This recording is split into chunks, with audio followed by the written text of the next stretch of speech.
The doctor was making her rounds when she noticed the pulse oximeter had slipped off the boy's finger. She figured he must have knocked it off by accident, so she walked over to put it back on. The next second, the machine started blaring. She grabbed his hand. Ice cold, no pulse.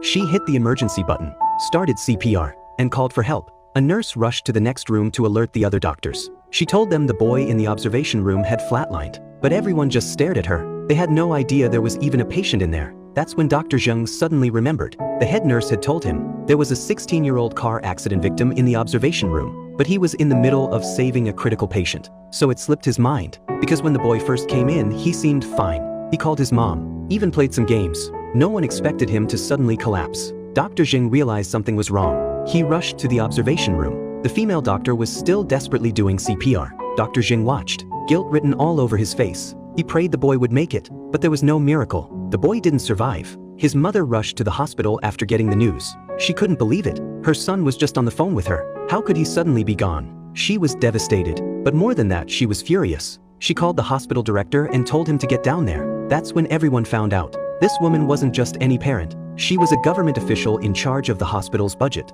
The director walked over looking grim. He tried to comfort her, but she wasn't having it.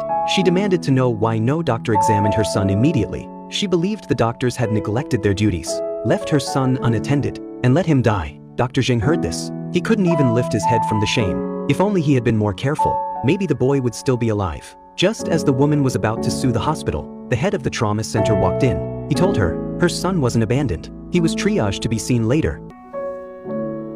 사망이 이르렀는데 위급하지 않았다? The director said, 2 other people came in with your son. One had a ruptured spleen and liver. The other had no heartbeat when he arrived. Who do you think needed help first? And here's the thing. Those 2 were government employees, but they were with your son during work hours. They probably weren't on official duty, were they? If you want to sue, you'll have to answer that question in court too.